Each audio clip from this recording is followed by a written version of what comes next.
Hello, and welcome to episode 32 of the Creative Dynamos podcast. Today I have with me author Angela Sylvaine. Angela and I have known each other for a while on Threads.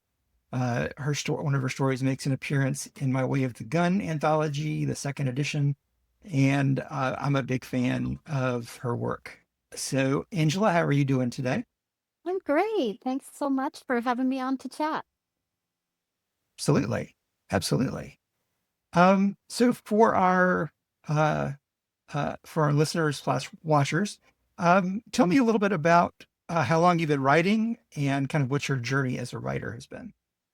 Sure. So I came to writing a little bit later in life, I would say. I've always been a voracious reader, but I didn't start writing until my mid 30s, or maybe early 30s. Basically, I was inspired by someone I worked with at my day job, worked part time for health insurance, and she was a writer. So we were Nice. chatting and we would talk a lot about books all the time. And she said, maybe you should give it a try. And so I did, and I just loved it.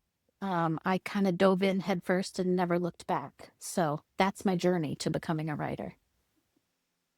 Nice. Um you didn't write any like short stories or anything before that? Probably Wow. in school, I'm sure. There was probably times in school I did, but I don't remember being particularly encouraged to do creative writing. Um, I was more of a studious kind of person, so certainly like um, that kind of writing. But yeah, never storytelling. I don't know why, but I probably should have been, which is why I took Right. to it so quickly. I was like, yeah, this is good. I like this. Well, we're grateful to your coworker for encouraging you to get started. Me too. How did you get started? What did you do when you first got started writing? Did you just jump into novels or did you I start with did, short stories? yes. Um, I started with novels, and at that time I was kind of writing young adult paranormal, which was, very popular at that time. Still is popular, but is particularly popular at that time. And I was terrible, as we all are when we first start. But Yes. I also am kind of one of those people who's pretty high achiever.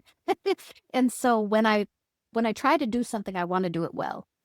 And so I pretty much immediately sought out like a writer's conference. So I went to a writer's conference here in Colorado and took a bunch of classes and continued to do that because I wanted to learn the skill of writing, and like the Sure. Sure. formula and what works. So yeah, that's kind of where I started. And I have a couple of young adult trunk books no one will ever read.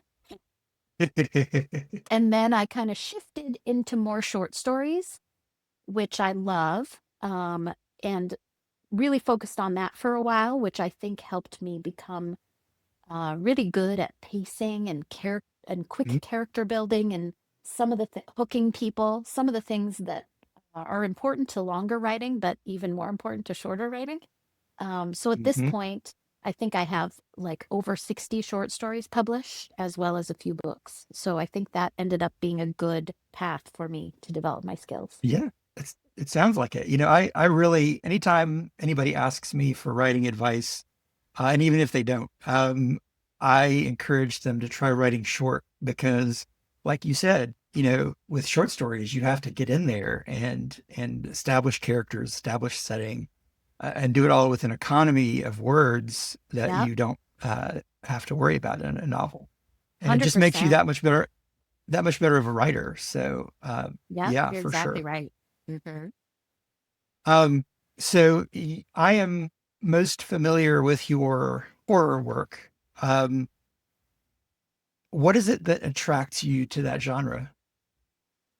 Um, well, I call myself, I have sort of a brand, which is the cheerful goth. Mhm. And that really encompasses my whole personality. I am very chipper person, but I've always been very into dark things. Um, Sure. so I think, when I first started writing, I didn't necessarily write horror, but the more I wrote, the more it just naturally came out. And I Mhm. started to Mhm. accept that I'm a horror writer. But I think it just, yeah, I don't know why. Ever since I was a kid, I've been kind of drawn to the dark things and horror movies and that kind of stuff. Um, I think perhaps part of it is, uh, I grew up in North Dakota, and I have some of that North Dakota nice kind of upbringing. I'm I'm almost entirely Norwegian. We're very polite and smile all the time. I was raised to kind of, if something's going wrong, don't let anyone know. Always have a Mhm, smile on your face. mhm. Always act like everything is fine. And so I sort of wonder as a kid if horror was a bit of a way for me to acknowledge dark things, like in a safe way, when I wasn't really allowed to do that outwardly. Um, which is kind of maybe it's like a form of therapy or something. So that's my theory. Absolutely. I am a strong believer in writing uh, horror as a mode of therapy. A lot of uh, horror writers I know write from a place of trauma. That's not always the Totally. case, certainly, but it's definitely a way of uh, exercising your demons, For sure. whether that's exercise like lifting weights or exercise like casting out. Um, Yeah. my demons are pretty buff at this point. Sometimes you make friends with your demons. You're like, all Yeah, right, we're cool. yeah, absolutely, absolutely. So tell us a little bit about your work as far as like I'm mostly familiar with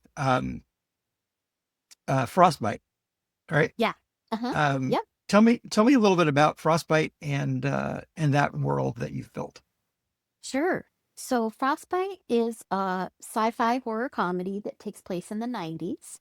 And it's about a small town in North Dakota that gets hit by a meteor in the middle of winter. And that meteor is infected with alien worms, which Mhm. spread to the hibernating prairie dogs, and they rise and attack. And there's the main character, Raylene, and her best friend, Nate, basically have to save their town from these alien infected creatures, and that spreads, as well as a doomsday cult. So, yeah, that's Frostbite. And there's also a sequel coming up called Cold Snap, where we to kind of continue to follow their journey in fighting off the alien worms, cults, and government conspiracies. Excellent. I can highly recommend Frostbite. I can't wait to read Cold Snap. Um, One of the things that I talked about recently with another guest was a sense of place. And I've never been to North Dakota. I'm in North Carolina. I've never been to North Dakota, but I feel like after between reading your work and watching 1923, um, I feel like I have a sense of what being in North Dakota is like. What is it about do you tend to place your stories in North Dakota? Was this kind of the main one that you've done that for? And what kind of made you make that choice? Yeah, I grew up in North Dakota, so certainly it's a character to me, right? So because I lived there and lived it, it is real in my mind, and so it's certainly easy for me to write about. Um, and I think it's convenient because winters in North Dakota can be particularly brutal, and so it's just another way to put your characters in peril and to trap them somewhere, right? Kind of like having a locked room where you can't get out. It's the same kind of thing. You're trapped by weather. So I think it works out nicely. And it's kind of fun to like um, show other people what living in an environment like that can be like, who never maybe have experienced it. So I do tend to set some stories there, mainly because it's kind of easy for me and it's fun. My novella Chopping Spree is set in Minnesota, so similar, although it's not in winter. But it's kind of some cultural components are brought in, I would say. For sure. I also enjoyed Chopping Spree. That was a lot of fun. Great. That so one of the things that really spoke to me about the characters in Frostbite are I was a trailer park kid, Yeah, um, me you too. know, in middle school and part of high school, and uh, you really captured that, like what that's like. And uh, I was going to ask, was that your experience at some point? So yeah. Yeah, it does. Yep. I grew up in a trailer park, and as you know, there's oftentimes some judgment about that. Hmm. We were the poor kids. Hmm. And there's just unique experiences that go along with living in a metal box, the sounds, the, Especially in a place with extreme yep, weather conditions. doesn't keep the weather out so good. So yeah, it's just a very singular experience. I think if you've done it, you know what it's like. Um, Mhm. so yeah, that was a fun thing to experiment with too, and try to kind of uh, let other people experience what that might be like for those who haven't done it. In my case, living in the South in a trailer park in a trailer in the middle of summer is a special kind of hell Yeah, because when window units just don't do it's the like a trick. steamer in there, like a Yeah. hot box. Um, um, so it lets you kind of deal with like themes of like what it's like to grow up poor and how that affects your outlook. And how do you think that that experience of growing up like that affected your writing? I think, I like to think it gives me empathy. I think empathy can come from a lot of places, but certainly for me, that experience of not maybe having as much as my friends had hopefully makes it so that I can be empathetic toward other people related to, you know, how they live. Um, so hopefully that's the main thing is empathy. But also I think as I've gotten older, my perspective on it has changed, right? As you're growing up, you're thinking about yourself. But as I've gotten older, I'm thinking about my parents, right? What struggles they had to kind of make ends meet and raise two kids and, you know, try to give us the things that we needed. So yeah, I think it just helps you kind of see that perspective of other people that may not be as privileged. Um, and all of us, I think, are privileged in some way. So hopefully you can extrapolate that. Yeah, for sure, for sure. Um, so I think it's fair to say that as an author, you are in absolute lust with the decade of the 80s. Yeah. Where does that come from, and what is it about that era that drives you to write about it? Yeah, I think the 80s and 90s really, partially because they were my formative years. So those always take on a larger than life. Um, my audio muted itself. Those always take on kind of a larger than life existence in your mind, I think, where you grew up and when you grew up. Um, but also, I think the 80s and 90s for me are particularly fun to play around with because it was a very like neon time, you know? Very poppy and neon and bright and but there is, as with all time periods, a underbelly, right?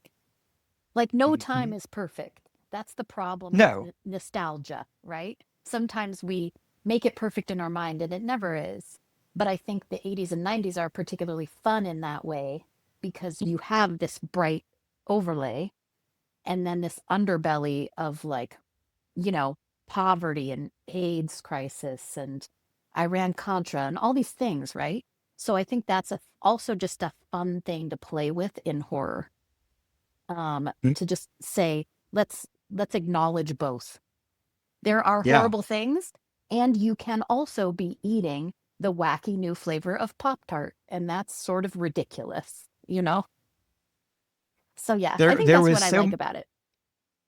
there was so much ridiculousness in the 80s. Like Yeah. it was such a decade of excess, Yep. and that, you know, like you said, that's kind of both one of the highs and one of the lows Hmm. of that period, and it lets you play with a lot of interesting things. Plus, we had these things called malls. Yeah. We still kind of have them now, but it's just not the same. And No. we had video game arcades and food courts and Yep. places to hang out. Um, and then we also played in the woods, and Yep. those of us that had woods to play in. Um, so yeah, it was like this spectrum of activity as a kid. Like, you know, I would one minute I'd be playing in the mud with sticks, and then later that same afternoon I'd be in the lap of luxury, Yep. and air conditioned comfort. Yep. Um, Kind of that like lack of anybody watching us or paying attention to what we were doing. You know, you kind of had freedom. You weren't like, you know, uh, your parents didn't need to know what you were doing all day. And then also being exposed to that like hyper capitalism and consumerism, right? Like mhm. here are all the things you should want and have. And if you don't have them, you should be trying to get. Yes. Yeah. Here's a picture for you. I wore parachute pants in middle school. Okay. And yeah, that like just the fashion of, and they weren't mine. I borrowed them for a friend just so I could wear them to school one day, Yeah, because they were the cool thing. They were the cool thing to wear. that's Um, right. and kids' parachute pants were these pants made of parachute material, that had zippers galore. Uh, they were fabulous. They were pretty Um, cool. yeah. Um, not as bad as as hammer pants. That's right. But yeah. I uh I really enjoyed talking about the mall. I really enjoyed the chopping uh not chopping mall, that's a movie. The your book, Shopping spree. chopping Hmm. spree, thank Hmm. you. People make that mistake all That the time. was right. Well, and I think that I'm guessing that that was somewhat intentional on your part. Yeah, it was. Yep. Um, and I loved how you kind of showed the seedy underbelly of this capitalism. Tell me a little bit about that. Tell our listeners a little bit about that story, since obviously I Yeah. know about it. So that one takes place in modern times, but it's in a town in Minnesota where there's this mall that's kind of the life's blood of the town that is basically built to be a monument to the 80s. So it's kind of built to be a tribute to the like greatest malls. So it's, you know, neon and 80s music playing and kind of um yeah, just trying to recapture that uh, high point of capitalism and consumerism was really fun because, like you, I also grew up in malls. So it definitely had meaning to me. But as I've gotten older, you see that seedy underbelly, right? It's not just like a fun place to hang out with your friends. They're also constantly advertising to you and trying to get you to buy Yes. things. And so this story kind of takes that a little further and follows a girl, Penny, whose first job is at the mall, and her dad is actually one of the owners of the mall and one of the developers, and they don't have a very good relationship. So she is, you know, kind of trying to get on his good side. And she stays late after closing one night. Her and her coworkers are going to stay late and kind of party in the back room and drink. Um, and they're doing this, and suddenly they essentially discover a dead body. And it turns out that there is a killer loose in the mall. So, yeah, it's a slasher with a twist. And I won't tell you what the twist is, but it was really fun. I I loved the twist, and I think that you, if, again, my experience of your stories, which is limited, but I think this is probably, I get the impression this is probably true of a lot of your stories. You are like the mistress of the left turn. Like it's just sort of like you're trundling along in this story, and all of a sudden, savage prairie dogs. Yeah. Um, you know, or you're traveling along the mall, and all of a sudden, well, we won't say what happens, but yeah, trust me, the twist is mwah, chef's kiss. And just so much fun. And I think that one of your strengths as a writer is blending the horror with comedy or with sort of these left-hand turns that really catch your reader by surprise. And I can say from experience that writing horror is hard. Writing comedy is super hard. Um, how do you tap into that comedy, and what are some of your like inspirations in either writing or pop culture when it comes to the kind of humor that you use in your books? Yeah, I think you're right. It is tricky. Honestly, it starts with my personality. I'm a very snarky person, and I Mhm. certainly use humor to cope. So I have been known to make an inappropriate joke or, to deal with traumatic things by joking about them, when other people might not, right? Like I might be the one who would accidentally laugh at a funeral, kind of a thing. So some of that comes Which is not, naturally to which me. is not, which which is not ironic, no matter what the song No, says. it is not. None of the stuff in that song really is ironic, but sorry, Alanis. Um, Yeah. but yeah, so I think it kind of comes naturally to me. And I think some of my influence is kind of like some of the horror movies of the 70s and 80s, I would say, that have like wackiness combined with horror. That's probably my origin story when it comes to my style because I didn't start writing until later. Really, it was movies that are like the earliest informer of how I probably think about telling a story.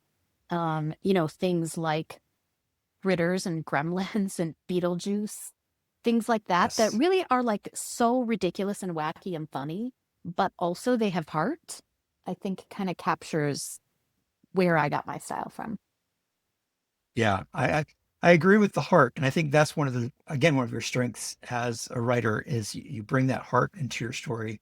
Thank you. And um, the, the, I think the most fun memory I have your, uh, of your book Frostbite is when they're trapped outside the movie theater, Yep. right? In the gates behind and again the prairie dogs. Oh my God, the prairie dogs. Um, that whole scene really felt like Gremlins, the second Gremlins Great. movie. Like,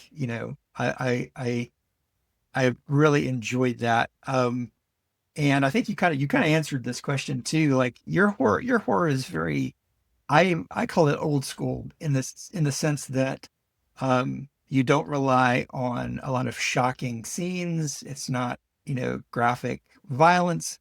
Um, it's it's kind of the horror of the unexpected Hmm. and the unknown. And yeah, so like you mentioned that movies were a big part of your inspiration. What kind of movies? What are some of the movies like Critters? You referenced Critters, which Yeah. yes, Critters and Gremlins, that cute horror kind of thing, is fabulous. What are some other favorites of yours? Well, I certainly was also, uh, in addition to movies, I was a Stephen King reader. So I think I probably started watching movies first because even though I grew up poor, one thing we always had money for was HBO. That was just a Surprisingly. priority in my house. It was like, we are going to Hmm. be able to get HBO.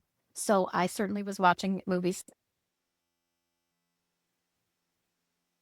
And but at the same time, I was reading Stephen King. So I would get like Stephen King books at the thrift store primarily.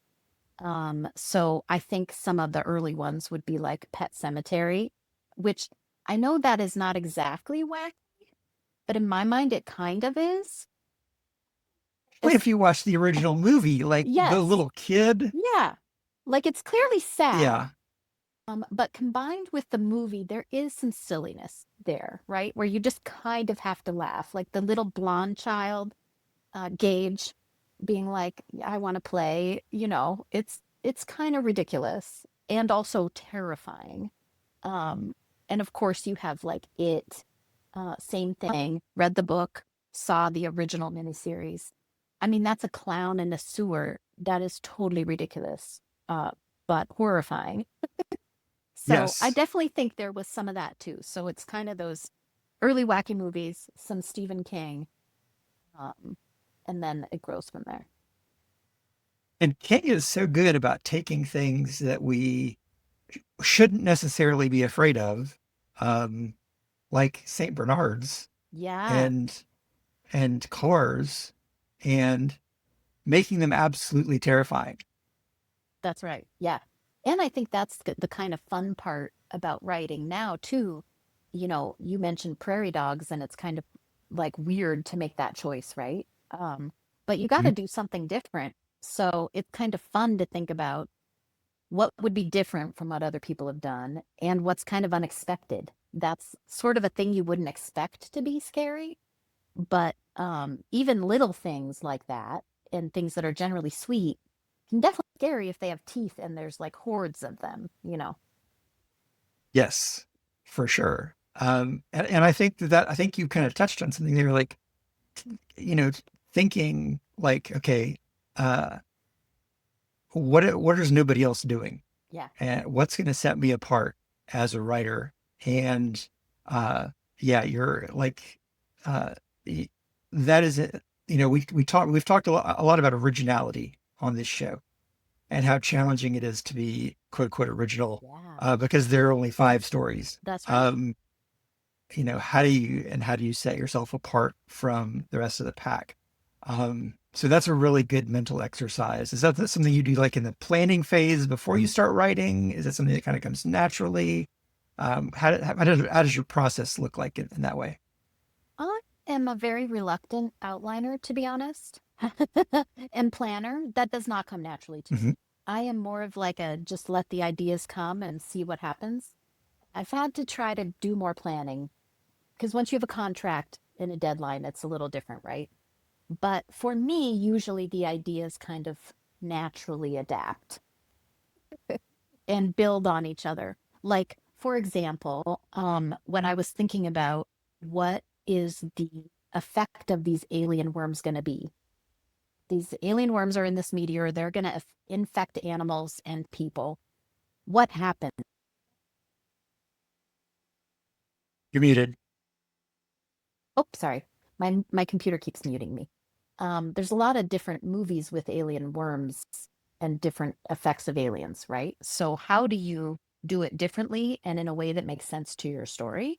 So with that one, I started thinking about that, and then I thought, okay, you got to torture your main character, and my main Clearly. character's mother has dementia.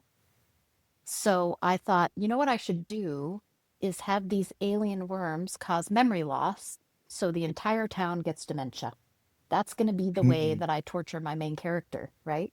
So it's that kind of thing. You just build on it and think about what makes sense for your characters, and it sort of just grows into the plot.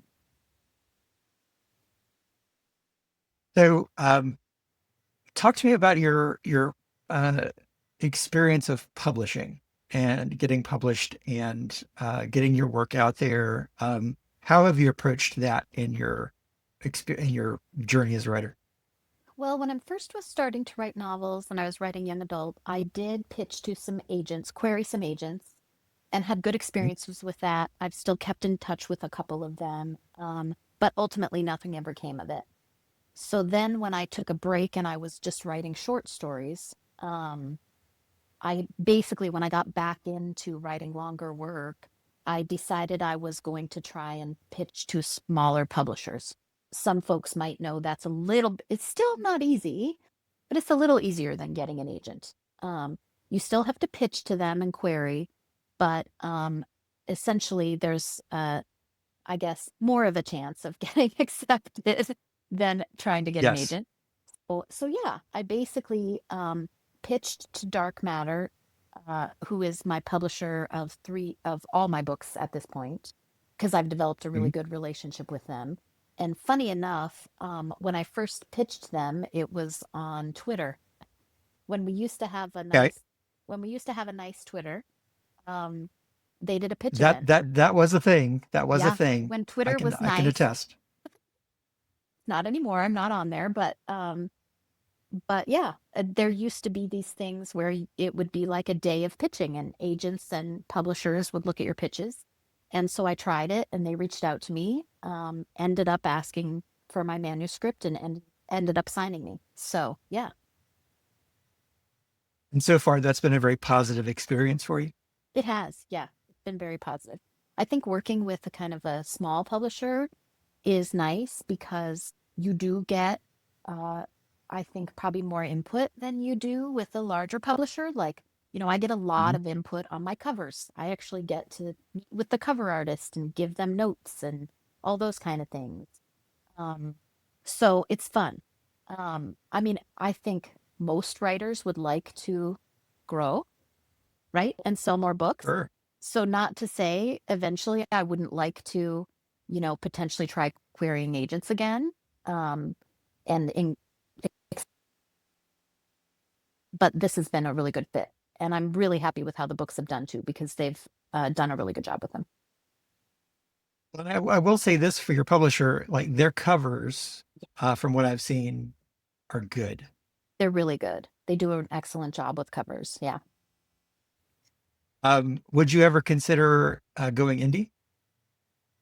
Maybe I, uh, I do not underestimate the amount of work that indie authors do. And I'm not sure I'm like capable of it or have enough time to do it. Um, it is a lot of work to do everything yourself. And I have a day Yes. job, so at this point, I like being able to focus on the writing. And of course, you always, no matter what level you're published at, you always have to do self-promotion. There's a component of Yes. that.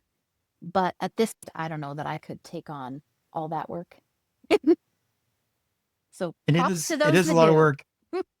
It is a lot of work, and eventually you learn as an indie, like you can't do all the work yourself. Like, Yeah. uh, and I've gotten to the point. I've been at the point for a long time where I outsource my covers when I can, and outsource my editing when I can. And so yeah, there's like, and that's why I've slowly begun to think of myself as a publisher, Yeah. um, as much as a writer. And that's why I'm actually, I almost don't want to say it, but I think I want to like project like positivity into the future. Like I am seriously considering starting a horror magazine. Oh, that's It's something that exciting. I've thought about for a long time. I was actually part of a group that we did a science fiction and fantasy magazine for a couple of years. That was a lot of fun.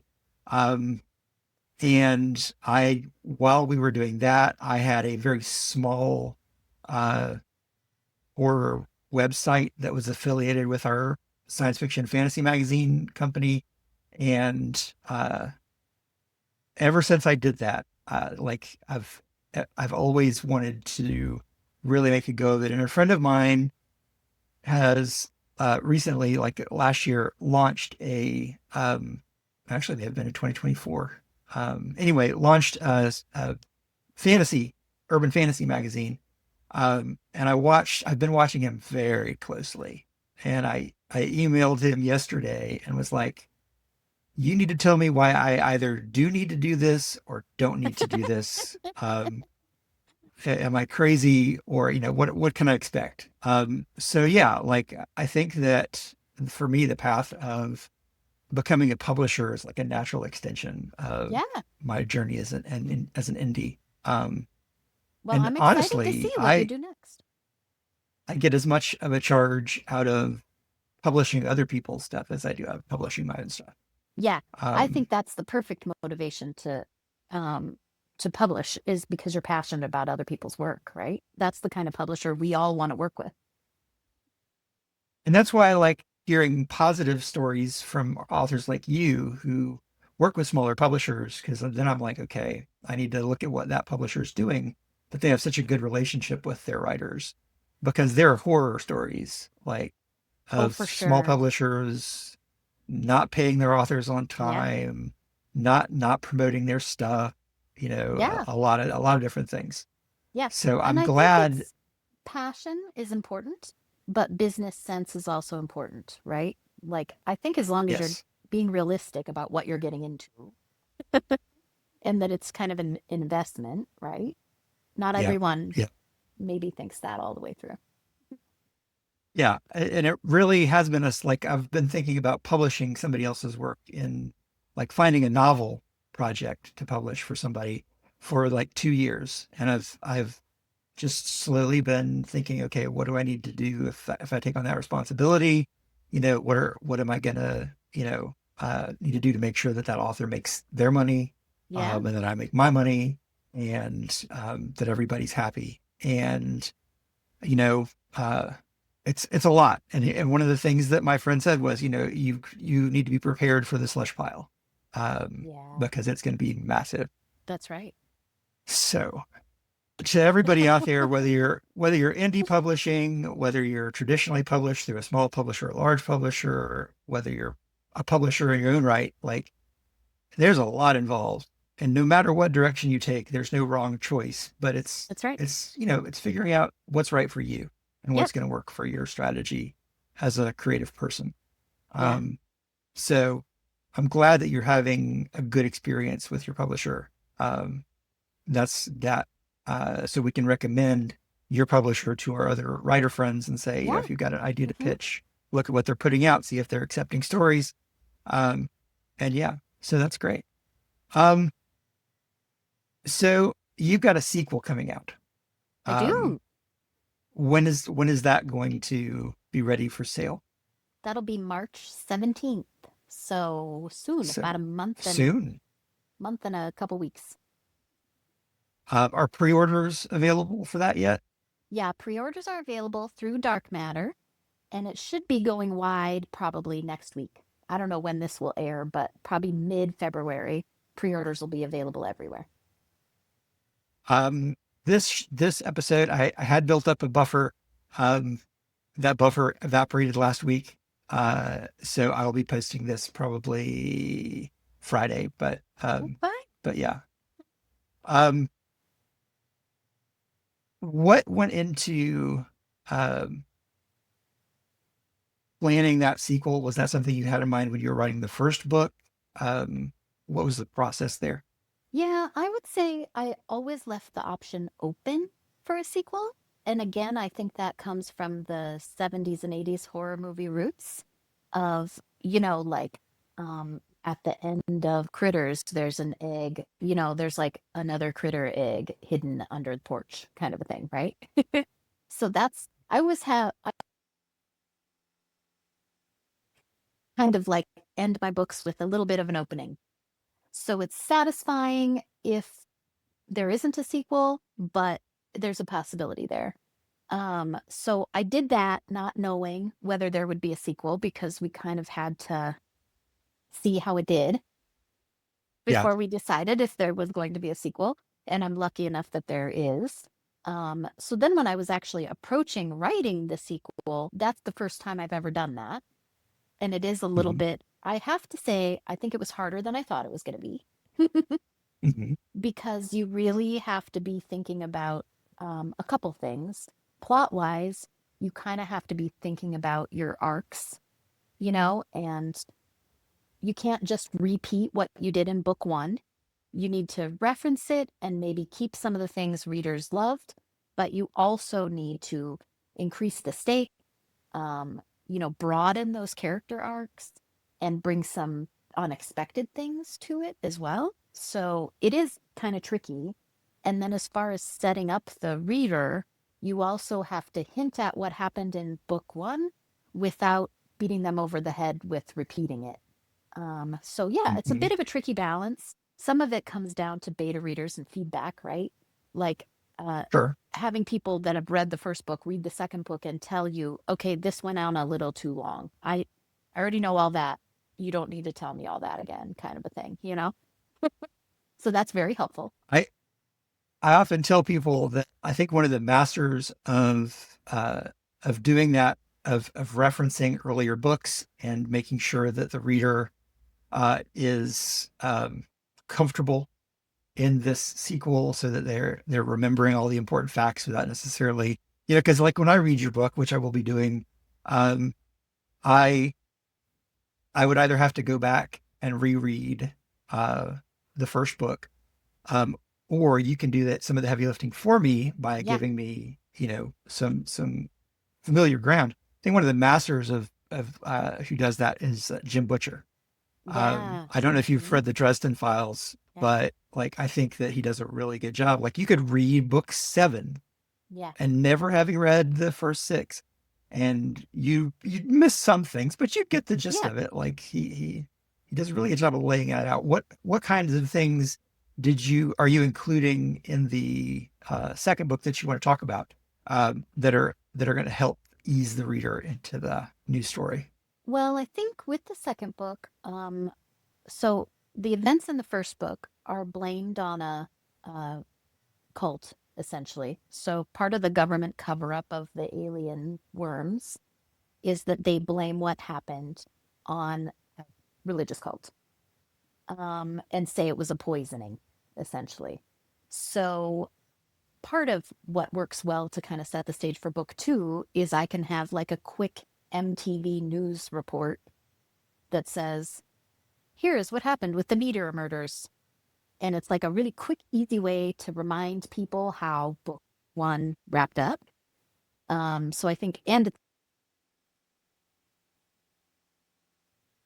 it's also a fun, nostalgic way to do it. So it's like kind of accomplishing two things. So yeah, those like little MTV news reports. Uh, Also, just the aftermath in the town. There were some deaths in book one, so there's a funeral, and you're kind of getting to like remind people what happened in book one and who died, and now these characters are dealing with their grief. Um, yeah, you just kind of naturally wrap it into the character arc too, because obviously when people go through a traumatic experience, here and there they're going to think about it, or it's going to affect how they handle new challenging things that are happening now. Eh, So I can't believe I haven't already referenced this earlier. I meant to, it was in my head, but Squirrel, um, Stranger Things. Yeah. Um, are you going to do a Stranger Things kind of, are you doing a Stranger Things kind of thing where the next book is like a year later, time has passed, or are you going to, is it like butting right up against it? It is a little bit later. It's a couple months later. Um, and Stranger Things is a huge inspiration for me too. And I think there are a lot of similarities because the Duffer Brothers and myself have similar inspirations, right? Mhm. So they're Yes. pulling some of those references into Stranger Things. I'm pulling some of those from my own brain from what I watched as a kid. So definitely there are some parallels there. But yeah, a little bit of time has passed and now we're seeing like what comes next. Um, you say you're a reluctant planner. Now that you will have had 2 books out, and you said you like to leave kind of like a opening for the next book. Are you already thinking about book 3 as a potential? And have you thought like of a larger arc that kind of covers all 3 books? Because Yeah. you're a child of the '80s. It's got to be a trilogy, right? Yeah, that's the idea. Um, Yeah. so I don't have like an outline for a third book, but I do have an overarching idea. So I kind of know very high level how things would tie up and some big things that would happen, but I don't know the specifics. Which is kind of how I like to roll. So yeah, Right. Well, and if it should it's happen, there could be a book three. it's gotta obviously it's gotta sell well Yeah. enough for Yep. your publisher to be happy with that potential. Um, and I hope that it does, like obviously, but even if it doesn't, like I'm sure you've got a dozen more ideas Yeah.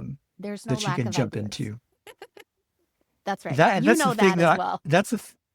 that's the thing that non-writers don't understand. Like I have a friend of mine who is like got this idea, and she gives me all these ideas, and I'm like, sweetheart, um, I've got lots of ideas. Like your idea is really good. Why don't you Yeah. write that idea? Like ideas aren't the And hard part. so execution. is I think the hard part, Yeah, actually getting to finish that story, uh, is 100%. is the big challenge. Yep. Um, I I have a problem with when I work on longer things. I get about two-thirds of the way into it, and then it's like hitting a wall. And Yeah, it's not because I don't know what's going to happen next. It's not because, of anything other than it's hard to it is finish hard. a book. It really is. It's Um, work. It's really work. And for me, I've learned as I've tried to become more of a planner, because I know I need to a certain degree. I usually now, if I'm working on something new that's longer, if I'm working on a short story, I generally just wing it. But if I'm Me working too. on something longer, I try to kind of outline high level the whole thing, and then I write half, half to maybe a Mhm. little more, and then I figure out the story I'm actually trying to tell, and then I start over and rewrite the first half and then keep going. Seems to be the best Interesting. thing that works for me so that I can be like, oh, okay, now I see my ideas are starting to click together. But I usually have to make some pretty significant changes to my original plan. So, How long does it take you to write a novel? I mean, I try to shoot for about a year, but it can be better or worse depending on what's going on. I would say Cold Snap took me a little longer than a year, but it was partially because I was working on other stuff in between. And, I also put out a novella during that time and I put out a short story collection. So, you know, if I'm real focused, probably a year.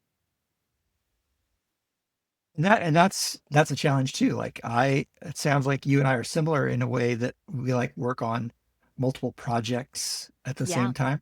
yeah, for sure. And I like to still write short stories too. Um, and I know you do as well. I think Mhm. it's also nice for your readers because if you're just doing books, let's say best case scenario, you're most likely putting out one a year. There are people who write faster than that, but for me at least, my best case scenario is one a year. So I like putting out short stories so that I can stay in front of people and find new readers and kind of keep them interested. But again, that kind of interrupts your time, right? Your focus time. So Absolutely. So when it comes to your short stories, do you look for a market and then try to fill it, or do you have a bank of short stories that you are then trying to find homes for, or is it a combination? I'd say a combination. I really like writing to prompts. So I love like, hey, give us this kind of story. We want a story that has clowns. Like, I love to do that. Give me a prompt and I'll see what I can do with it. So I do that a lot. But as you probably know, those stories don't always get accepted. So you write a story for a call that wants a specific thing, and then it doesn't get accepted. And then that's probably what normally happens. Um, Nowadays, I've been writing enough that I get invited to contribute to things, which is pretty fantastic. Um, it's taken me a little while to get there, but that's awesome. So now I kind of get invitations to say, write me a story about this, which is really nice. So I don't probably write as much as I used to. Short stories, it's more far between, but I still like doing it. I they are my love. I would just write short stories, and part of that's because I'm ADD, probably. I would just write short stories if I thought that would satisfy my audience. But they want novels. Yeah, People also like short stories, but they want novels. And I will say, like for me, as somebody who has done and this year is going to do more like shows and author signings and stuff. Um, it is good to have a uh, a short story collection that you can sell inexpensively, yeah, um, to kind of give your potential new audience a an entry point. Uh, totally. And I think short story collections are really nice because they can show variety. You know, you can have, like in my collection, I have eco horror and sci fi horror. and something a little more funny, you know? So you really can kind of show range as well, which I think is nice for readers. Yes. And it's fun because for me, it lets me do this big variety. Yeah. It's just like I have been doing a thing for my patrons over on Patreon, where I post a poll and I give them three options, and I'm saying this: I'm going to write a flash fiction story on the one that gets the most votes. Nice. And that is so much fun Yeah. because I never know until the end of the week what I'm going to write. And I write it that day and I post it that day because it's flash fiction. So it's not going to take a lot of time, Yeah. easy to edit. And I post that to I let, uh, I make it available, I make those available for free via my Patreon so that people have Ooh. a way of knowing what my writing style is like and what I Yeah, write I about. love that. That's And great. um, I I encourage it, like I've talked to a lot of authors about doing a Patreon, but because I think that's a good way, especially if you're indie, Yeah. but even if you're not, it's a good way to build and maintain an audience. And one of the ways I do the maintain part is these pieces of flash fiction in addition Yeah. to serializing longer works. Um, That's awesome. so um, I uh, I I love uh, just uh, just variety. I just love Yeah, variety. me too. So um, to the I think most important question in some ways, as a writer, as a who's building their audience, and looking for uh, new readers, and as somebody who's very active on social media, how are you finding marketing books? I mean, I think marketing your books is always a challenge. I don't know that anyone would say it's easy. Um, I try to do things I like. You know, Mhm. I try not to too much force myself to do things that I don't like. Um, so for example, things like this. I like talking to other people that like writing and like books and like horror, right? So one of the things I like to do to market myself is go on podcasts. That's one of my favorite things to do, because I enjoy it. So I try to kind of find those things. I like talking to people. I like Instagram because I think Yeah. it's positive, it's fun. You can post about your own books, but I try to post about books I like as well. And, Yes. let's form a community and lift each other up is kind of my philosophy. So I try not to make it too salesy, you know? Yes. Uh, like I think it can be a mistake to only talk about yourself and try to sell yourself all the time. Instead, I try to Hmm. develop a community and a relationship where we can talk about books, and sometimes the books I'm talking about are my own, and sometimes they're not. So that seems to work pretty well. Plus, I throw in a few other things so you can know me a little better. I really like to eat. I love food, so I like to talk about food and show food. And I also love cats, so stuff like that. Like I'm a person. I'm not just trying to like give you a sales pitch is how I try to approach it. I hope that people are hearing this because the same message I was talking with on my last episode with Andrew Clark, and he gave very much the same sort of answers. Like it's very important to show your whole self as much as you're willing to.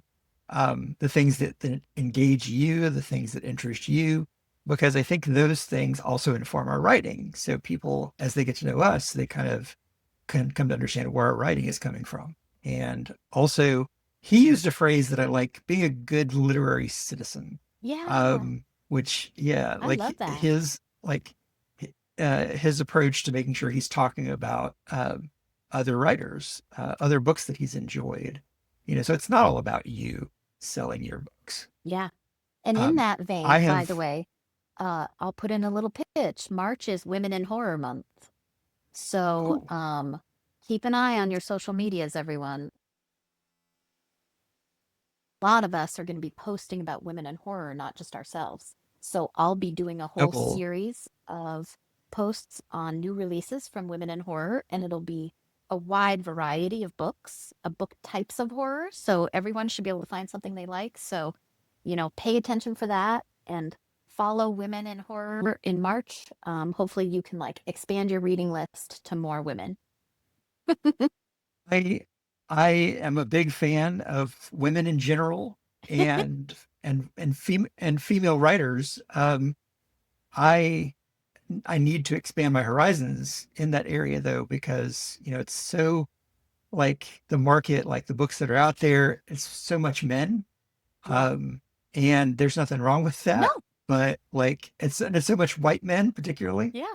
Um, and just having a month to focus on, you know, women writers in horror. And I recently posted about how many amazing female uh, horror directors there are, Yeah. and Totally. just seeking out women who are directing horror. And I've got a post that I'm working on about how comedy and horror work really well together. Um, but anyway, Yeah. we'll Love definitely. it. I'll have to start planning myself for some things I might be able to contribute to my social media feeds for that month. Yeah. I'm glad you brought that up. Um, so I want to thank you for coming on. I think we're approaching the hour mark, and I want you to let our listeners know where they can find you. Absolutely. So thank you so much for having me. This was really fun. I we've talked sort of on social media before, but never to this depth, and it was a pleasure. And Awesome. listeners can find me on Instagram, Threads, and Blue Sky, and Facebook Mhm. under my name, Angela Sylvaine, which is Sylvaine. And I also have a website that has links to all my work. In the short fiction category, there's even stuff that's on there for free. So check it out. Awesome. I, I'm speaking of social media, and maybe you want to say something about this, maybe you don't. How are you feeling about TikTok right now?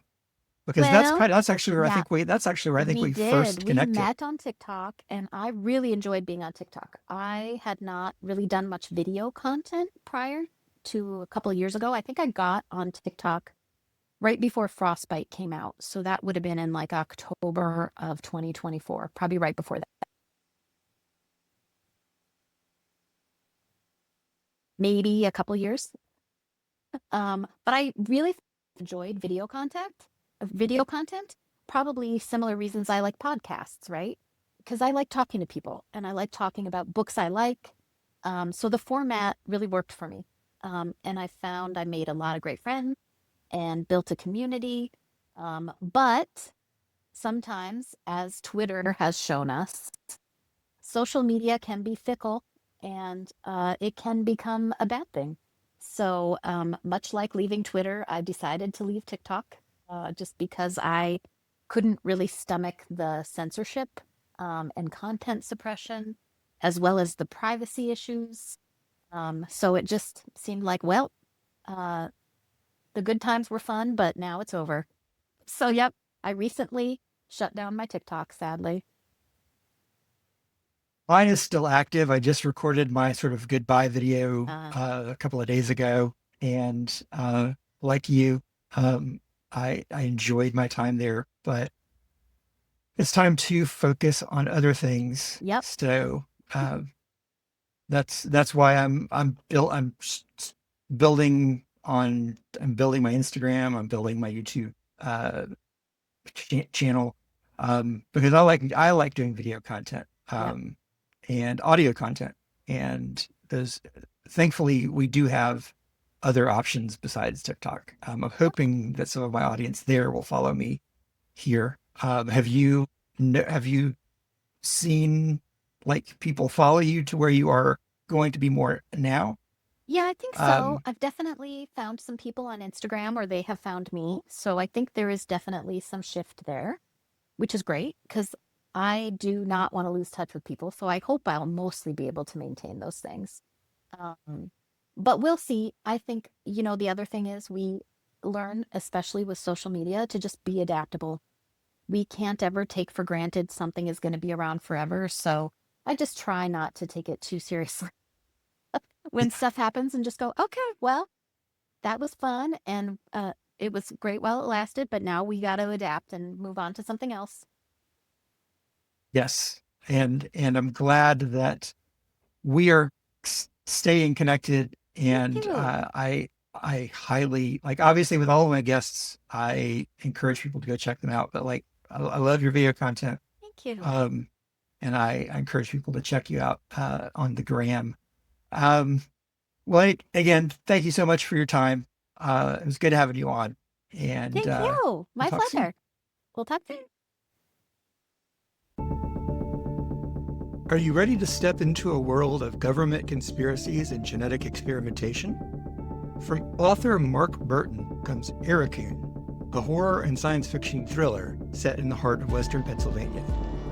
Imagine a giant, 15-foot-long military-bred raccoon escaping a secret lab on Plum Island to become a relentless, rabid predator. It is a mythbuster plausible nightmare where animal dexterity meets an unpredictable, genetically modified nature. Grab Roswell Publishing's 2025 bestseller today. Ericune is available wherever books are sold, including Amazon, bookshop.org, and Waterstones.